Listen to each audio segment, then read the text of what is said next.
Greetings, welcome. So you can already see, I'm going to go through a mean value theorem example, and I've already kind of set this up for us so that we can just spend time solving it instead of setting it up. So we're going to look for, so I talked about in this mean value theorem, we're going to also abbreviated MVT, okay? We're going to know that there's going to exist some point in that interval whose output is going to give us the average value for the function. So the question can be, well, what is that point? So we can solve for it sometimes. So we're going to do that in this lecture. So we're actually going to find the value C. So this is our value C. This is our interval AB that we're going to be looking at. Oh, this should actually be 0, 1. We know what it is specifically in this circumstance, but that kind of highlights the fact that that's our A and B. So no danger in that. So I want to know on the interval 0, 1. So it's drawn in this picture where we have the function f of x equals x times 1 minus x. So this is the graph of the function. We're looking for, right, so this area here, so f of c times the length of the interval should give us that same area as underneath the integral, right? If we move the b minus a to the over to the other side. So this is the correct picture. Something to notice about this is going to be, it's going to be kind of symmetric here and go up and down. So we're going to expect to have two values because you're going to have two values that are going to give you the same output. So that f of c is going to be the key kind of average that's going to give you the average there. Okay. So let's go ahead and work on solving that. Okay, so we want,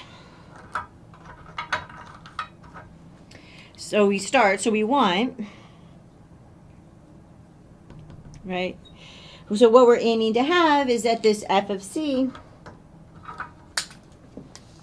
I might want that color.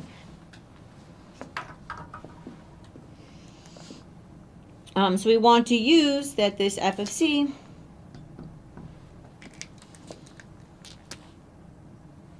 should equal the integral of 1 over, this is kind of what we want to use, but we know what these, a lot of these are going to be, so that's going to be okay.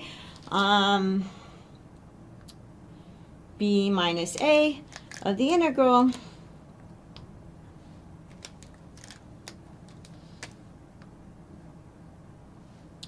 from a to b of f of x dx. And I'm kind of a little bit in the way of this, so f of x dx. Okay, so we want, when I say want, I want like want to use. This is what we mean by this. Okay, so now we just kind of plug everything in here. So what is it happens when I plug C into there? So I'm going to get C times 1. Okay, so C times 1 minus C.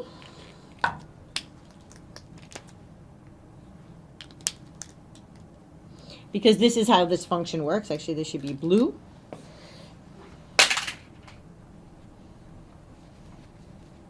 This time I didn't drop a pen. I dropped the remote that makes you zoom in or out. Okay, so we have C, and then there's going to be a C here, and this is, we're just using this function here.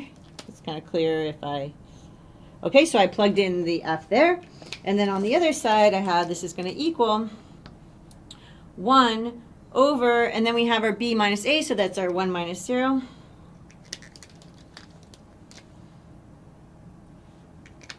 And then we have this integral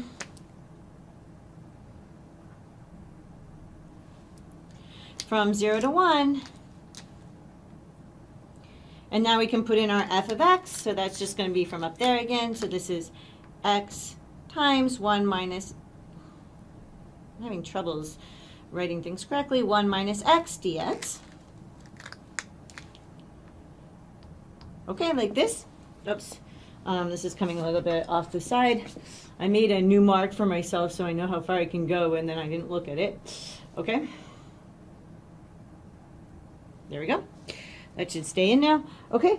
And now I can go through and actually start computing these things. So I'll just, now that we kind of know what corresponded to what, I can just work through with the without colors. So let's just go ahead and do that. So I know, so let's just keep this over here. So I have that C times 1 minus C is going to equal, well, this ends up being 1. right? So I have 1 times the integral from 0 to 1 of, and then this is still x, 1 minus x dx, which is going to equal the integral from 0 to 1. And then let's just, we know how to integrate polynomials, so we're just going to expand this out so it's a polynomial, so we can integrate it. So I have x minus x squared dx. Okay? But now I can actually compute this integral, right? So this is going to equal, right? So I have this one, so I have to have x squared over 2 minus x cubed over 3 evaluated from 0 to 1. Okay? Which is actually going to equal here, well, I'm going to put in 1 here, so I'm going to get 1/2 minus 1/3. So this is going to equal 1/2 minus 1/3. And then I'm just going to get zeros from that, right?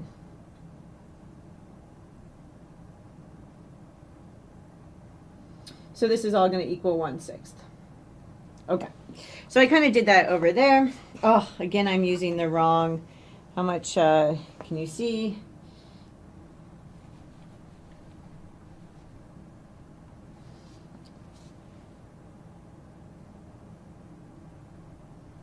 There we go. That you can all see. Okay, great. And again, you can look at the notes if you can't read it on here.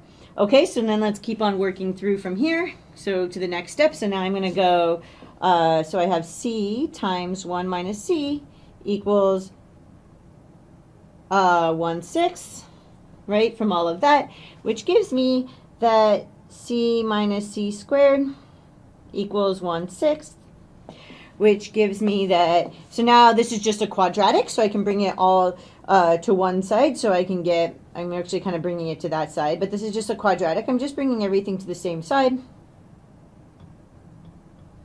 And then have that it equals 0, and I can just use the quadratic formula to give me that c equals 1 plus or minus the square root of 1/3 divided by 2. Okay? So just to kind of emphasize, I use the quadratic formula.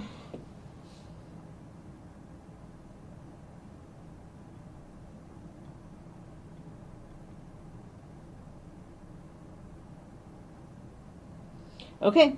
And then the thing to now check. So check that both of these are actually lie in our interval. So that's the next part. Check that both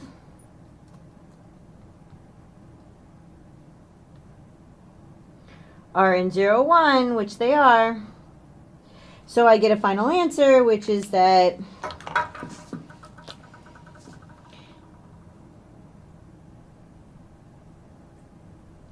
c equals 1/2 plus or minus 1 over 2 times the square root of 3.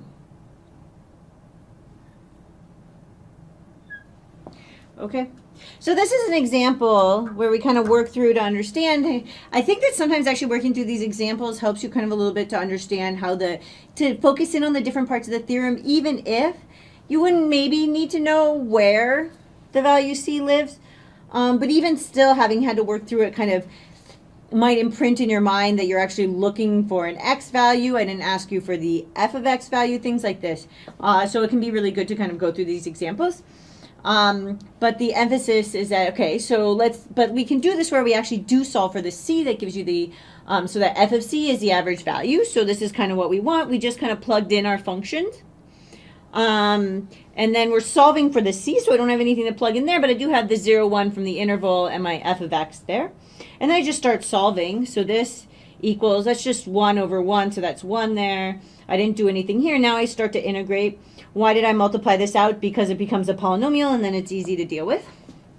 And then we know that now we're taking antiderivatives, so I have x squared over 2 minus x cubed over 3. And I have to evaluate that at both 0 and 1. So 1 squared gives me 1. 1 cubed gives me 1, so I have 1/2 minus 1/3. Then I subtract off, applying this whole thing to 0, so I get 0 over 2 minus 0 over 3, which gives me 1/6. Okay, so now I have that c times 1 minus c is going to equal 1/6. So now I have to solve for c. But I'm in good shape because it turns out that it's actually just a quadratic. And we know how to solve quadratics because we have the quadratic formula. Okay? And that's all we did there. And so that's how we got our final answer. Okay? So this is a nice, useful theorem. It has real, like, kind of implications or applications. And I've just kind of showed you how you could actually find that value, at least for a nice function. But, you know, if not for that function, a lot of times once you have an equation, you can look for the roots on a graph or something like that. Okay, so great. So I hope this made some sense, and that I will see you in the next lecture.